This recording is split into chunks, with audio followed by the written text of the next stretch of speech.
Hello everyone. So today I have the pleasure of having not a NEET PG ranker, not a NEET SS ranker, not a NEET UG ranker also, to be very honest. This is a different interview. This is an interview that a lot of you actually asked me for. This is an interview with Dr. Utsav Bhattacharya. So the reason I'm interviewing Dr. Utsav today is that he chose not to do PG, super specialization, or any other thing that we normally associate an MBBS doctor to do. He instead chose the path less traveled by, that is doing an MBA. He did his MBBS from Medical College Calcutta, MCK, Medical College Kolkata. He's a 2007 batch MBBS graduate, and then later decided to leave this toxic field. We all know it's a little bit toxic, definitely. To leave this field and go explore his entrepreneurship skills and do an MBA, and did his MBA from none other than IIM Ahmedabad, the best business school in this country. Joined IIM Ahmedabad in 2015, completed his 2 year MBA in 2017, and then headed two startups, not one, two startups, and a third startup. And we'll talk about that third startup towards the end also. So, hi, Dr. Utsav. Hi, happy to have you on my channel. How are you feeling? How are you? Hi, Dr. Aditya. Thanks for having me on the channel. Feeling great and very excited and pumped up to, have a chat with you. So, my first question is very simple question, like, and I think most of us do know the reasons, but still, uh, what was the reason that you decided to come into MBBS? And then what was the reason you decided that this is not meant for you? You would go completely different. MBA, जो engineers करते हैं, how did a doctor decide to do an MBA? Okay, so I'll take the first question, which is why did I want to do an MBBS? So I grew up, in a middle class family. So I grew up in Ranchi, the city of Dholi. So there were two choices, right? Either you go for engineering or you go for medical. I wanted to go towards medical from a very early age, but that got solidified later on. And I watched some shows on Discovery, Nat Geo, where they were showing so many different kinds of people, scientists, computer programmers, doctors, researchers working on HIV/AIDS, beating HIV, beating cancer, and so on. So I wanted to go into research. I wanted to go into either HIV or cancer research. So that was the larger motivation to go for an MBBS degree. Uh, Once I got into MBBS, very quickly, within a couple of months, I realized that it is not easy to get into research. Research opportunities are limited in our country. And the way that MBBS was being taught and the subject that was being taught, anatomy, physiology, biochemistry, those are not easy subjects, especially for someone who's in their teenage, just fresh into college, shifting cities. So a lot of things are going on, and within a couple of months I was completely in the zone that I don't want to do clinical medicine. Research is something that I'm willing to explore, but I don't want to pursue this traditional medical career. So after 3 months, the rest of the 5 years and another 3 months were spent figuring out कि करना क्या है. I tried a lot of different things, figuring out how, whether PhD or GMAT, GRE, all those things, and finally landed up deciding to do MBA. That's also because of a serendipitous luck by chance incident which happened. Maybe you can elaborate on that serendipity. What was the luck by chance that Sure, you sure. decided that key, or So instead of going for, let's say, because a lot, so in, for example, I know only of one person in names whose pure reason for doing MBBS was research, but that person ended up going to US for a PhD. So he's genuine. That person is genuinely, it's actually a she. She's genuinely doing what she wanted to do. She ended up doing PhD. You said your reason for coming to MBBS was actually research. You were exploring GMAT, GRE, PhD, and everything. Then how did MBA happen? it was very interesting. So I was, very actively involved in campus politics during the first year. And by second year, I was a little bit disillusioned and I wanted to do something more than just the regular MBBS course. So there was this dream. I had grown up hearing stories from my father about visiting Germany, France. So I was very fascinated with learning a foreign language. In Ranchi, it was not that easily doable. But once I came to Kolkata, there was Max Muller Bhavan, the Goethe Institute, Hmm. and I enrolled over there. So 3 days in a week, I used to go there for tuition, for classes, Monday, Wednesday, Friday, and I started, attending German classes. So there I started meeting people who were outside, the regular crowd that we see in medical colleges. And there I got to know from a friend that he is preparing for CAT. So my initial reaction was, oh, I've heard of CAT, I've seen it on TV, where they get that 1 crore salary after MBA. They said, yeah, that's how the media projects it. But yeah, I'm preparing for that. And then I said, you guys, engineers have it good, huh? You have this very interesting journey. And then he told me all the different, possibilities after MBA, etc. But then he mentioned something which hit me very hard. He said, but why only engineers? Anyone can do this. Anyone who's a graduate can do it. Even doctors are doing it. And I was blown away. Ki really, I have never heard of this. Doctors doing MBA after MBBS doesn't make sense. And And yeah, he that's said, very yes, yes. true. Even Yeah, today, I if mean, you say MBA after MBBS, people will be like they will be weirded out. on the point. Yeah. Absolutely. And I told him that, do you know anyone? And he said, I incidentally do know someone who's also preparing very hard for that. And know for sure that he'll crack CAT this time. I said, who is this person? So he connected with me with someone called Dr. Shashank Prabhu. He was in Grant Medical College at that time. He was in his final year / internship. And we got connected through a platform called pagalguy.com. So think of it like an RxPG for the Fair enough. MBA Fair folks. enough. Yeah. So we got connected, we spoke, we exchanged a few messages, and I became more sure than ever that yes, I'm on the right track. There are other mad people like me who have taken this plunge. But he gave me some advice which was very crucial. He said, how much did you get in first prof? Because I was in second year at that time. And I said, I got 59%.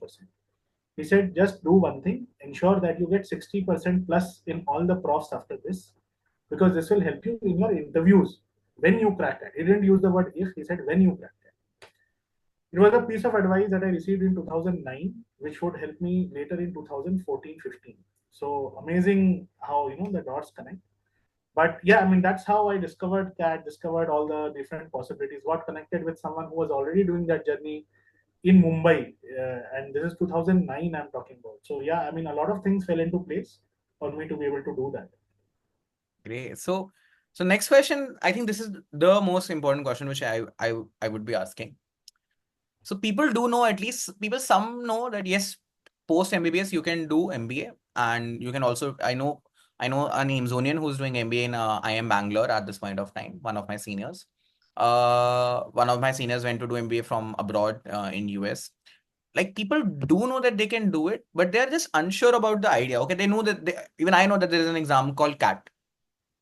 Think of Sure. me as an intern. Think of me as an intern who has just recently, like, last month has given NEET PG. Okay.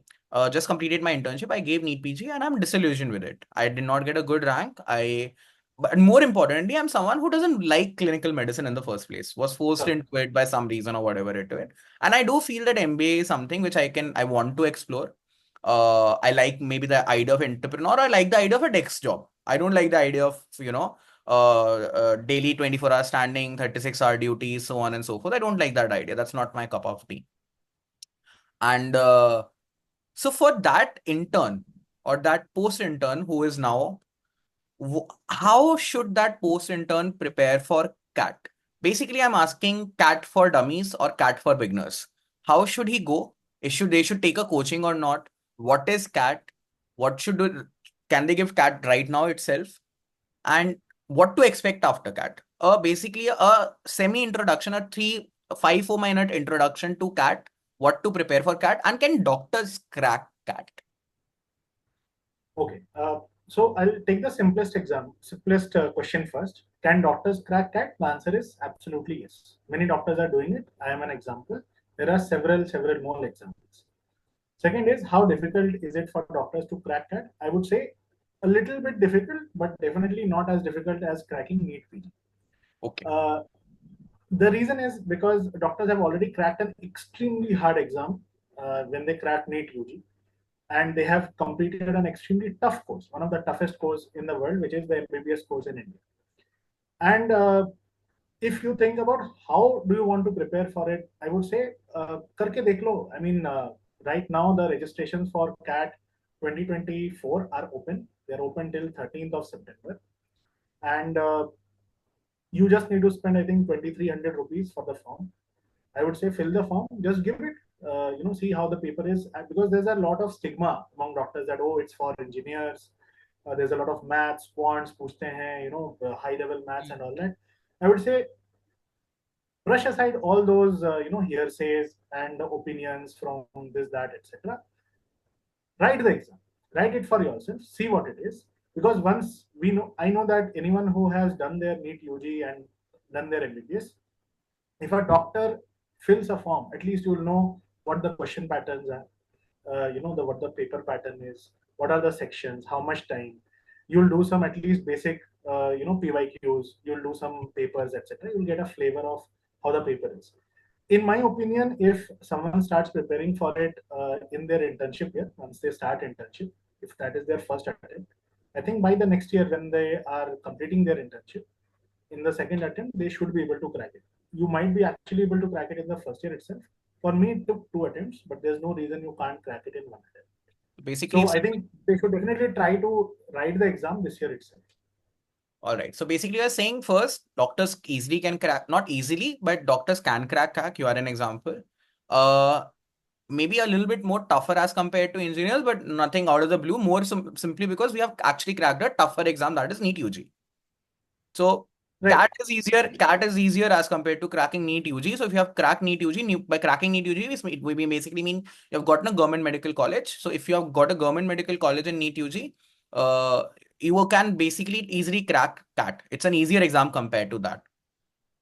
The third And thing yeah, that I mean, one myth I want to bust is that there is high level maths and very advanced maths. That is not the case.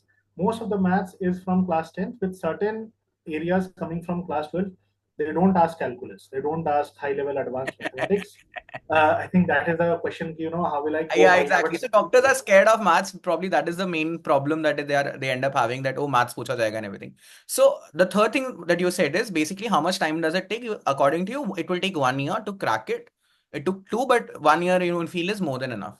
Next question comes is, as far as again CAT for dummies, what are the parts of CAT? What they do actually ask in CAT? How much percentage is math?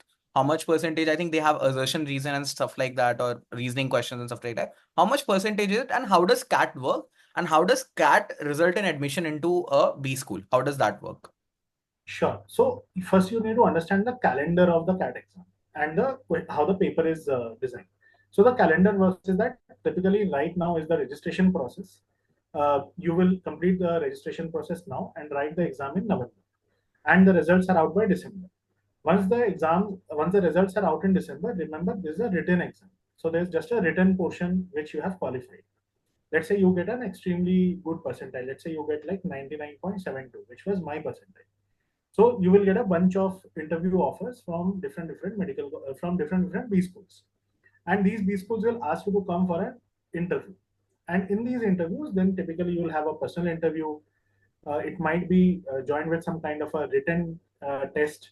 Uh, Essay, there might be sorry, like an essay, written like an essay kind like of. an essay, or you have to write some kind of a assignment or something. But it's called reading, some kind of a writing assessment, and in some cases you will also have to do group discussions. So the first hurdle, of course, is to clear the CAT. So, and once you clear those rounds of interview, then you'll get an offer letter, and you'll typically join your B school somewhere around May, June, July of next year. So this is the calendar. Now let's come to the exam, pattern and how the paper is structured. So there are three parts. The first is called quants or quantitative aptitude. Second is called verbal or VA, verbal aptitude. And the third is called LRDI. LRDI is basically logical reasoning plus data interpretation. Please remember, out of three parts, one part, the quants is where the maths is involved largely, and the LRDI part is also have maths, but it's more about interpreting logic and data and those kind of stuff, charts, graphs, and all that. So a lot of the MBBS students have done this already, because during our time we have done some kind of small thesis or research or some kind of a project where So we have basically, done the basic stuff. biostats is a part of MBBS. So a little bit of stats also we are familiar with You actually. already know, right? And the verbal part is something that if you are not great at English, you will have to brush it up, and it is again not like PhD level, but again you improve with practice as with any exam. So three parts of the exam, and this is the pretty much the the calendar of the exam. So 3 parts of exam: quant, which will have a little bit of which will have maths, verbal assessment, and logical reasoning and data interpretation.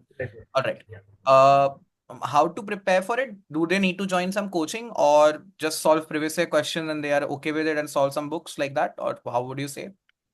So what would happen is that if you are doing your internship and you write your first attempt, you might be able to take out time for late night studies or studying at your own pace. So there are online courses which allow you to do that, recorded sessions and so on. But I think full-fledged coaching is something which is difficult to do, given if you are in the internship. And the next year, when you are completing your internship, there you can take up a short course like a test and discussion or those kind of stuff. But I don't think full-fledged coaching is needed. Honestly, I don't think it is. I did not take a full-fledged coaching. I took a bunch of test series. So I think test series is the key to solving it. There you'll have the previous year papers and you'll have a bunch of tests. And like I mentioned, pagalguy.com. So there are such forums where a lot of competitive people come and they write the exam and then they analyze the exam and then they share the tips, tricks, and strategies. So as with any other competitive exam, there's a bunch of communities out there which are extremely helpful. I think Parlay was one of the reasons I was able to crack that because I got a lot of help from the forum members over there. And sometimes you even might find study buddies from your own college or from your own city, which also helps a lot. But I don't think you need exclusively to prepare for CAT with coaching. It can be done without coaching also. No, coaching is not required. Join a test series, solve previous year questions, learn the verbal reasoning and the logical on how they ask that question. And you're basically, I have seen a CAT paper. It is वो I think NTSC का वो तो थोड़ा logical वैसे वैसे वैसे वाली चीजें पूछ रहे होते हैं. To a certain extent, it is like that. So if you are someone who had qualified NTSC, I know a lot of people would have done that. Think of it that you are probably as good and as valuable for CAT is concerned. So this is the CAT journey, and you seem very confident that any doctor would probably be able to do it. So I won't go into too much detail.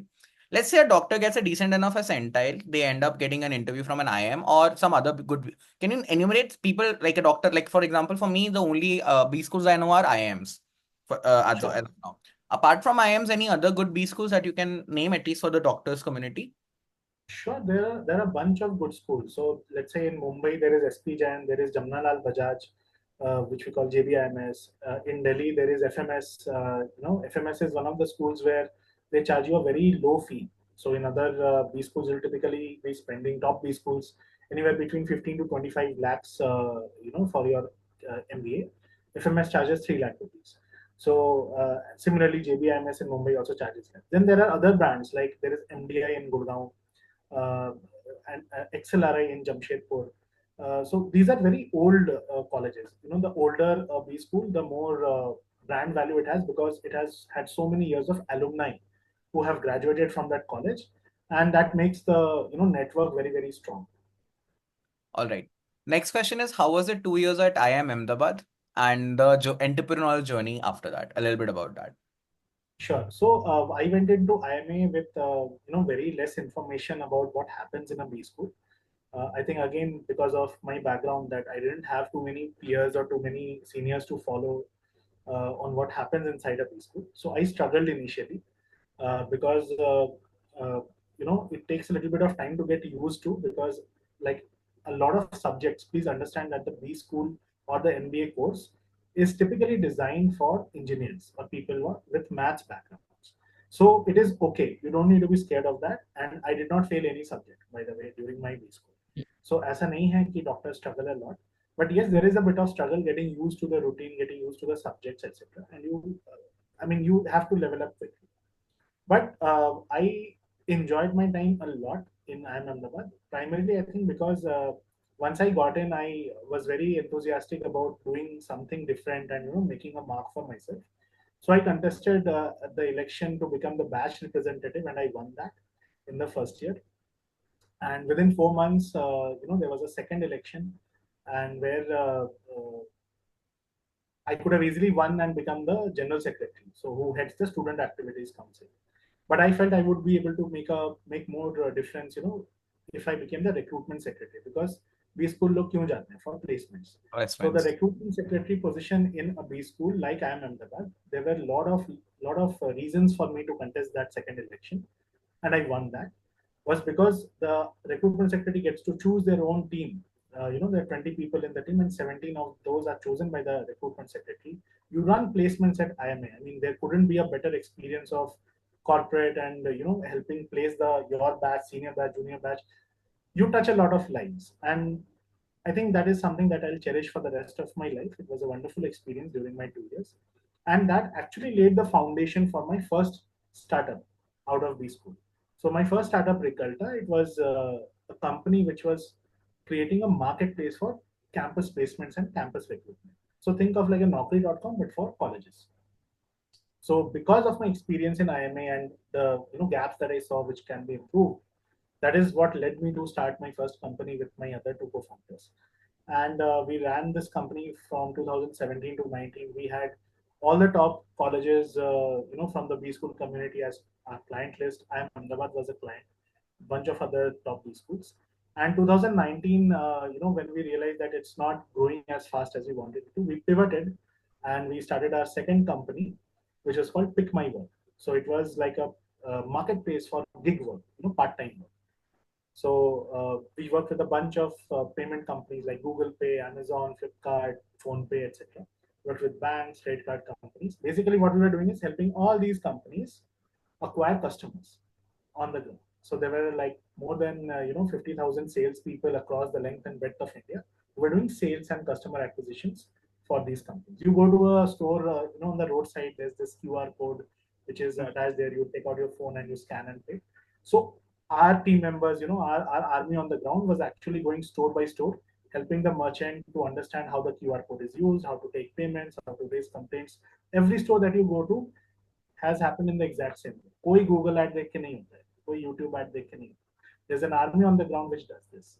So yeah, that was 2019 to 2023. That was my second step. And now the big reveal, the third startup of Dr. Not the startup, so Dr. Utsav has joined now as the director and chief operating officer for Reflex. Yes. You can call it the startup, or you can call it sort of an initiative from my side for a good previous year question Q bank as far as NEET PG is concerned. As always, like I'm a doctor, so मेरे लिए वो थोड़ी चीजें handle करना मुश्किल हो रहा था. But now, luckily, I have Dr. Utsav by my side, and we have dramatically improved the quality of the questions there. I knew there were a lot of issues. There has been a dramatic improvement in the UI, good improvement in UI, good improvement in the quality of the questions. Again, thanks to Dr. Utsav and another army of teams. So I would request everyone who are having doubts about it, if they want to join this previous year question, take this previous year question bank. We now have a dedicated team, and you'll keep on seeing this improvement. Again, thanks to him and the IIM Ahmedabad experience. So this is Dr. Utsav and us to go together. If you're someone who's thinking of last question, थोड़ा सा एक छोटा सा question है. Average salary कितनी लगती है IIM Ahmedabad के बाद? एवरेज पैकेज कितना होता है? मेरे टाइम पे 2017 में I think the average was somewhere between 16 to 18 lakhs per annum. Okay. और अभी कितना होगा approximately? I think it could be around 20ish, 18 to 20 lakhs. उससे ज़्यादा I don't think उससे ज़्यादा अभी मिल रहा होगा.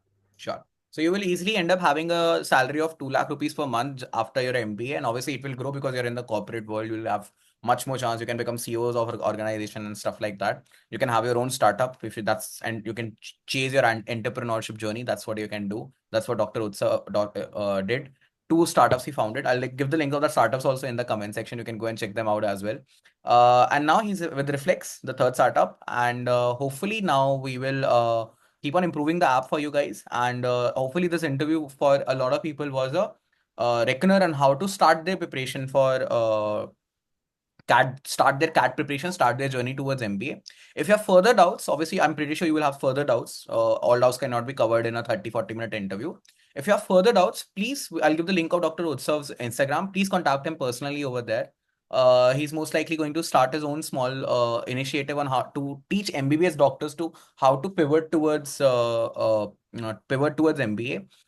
Keep a lookout for that. That's it from my side today. Thank you and have a nice day. Thank you, everyone. Thank you, Dr. Utsav, for joining me today and giving this fresh perspective to each and every MBBS student that PG is not the only route, USMLE is not the only route. Doctors can be entrepreneurs, doctors can be MBAs, and they can make a difference in the life of people, not just by doing doctorate, not just by being MBBS, but by something else as well. Thank you. Thank Thank you. you for having me. Really enjoyed it. Thank you. Thank you.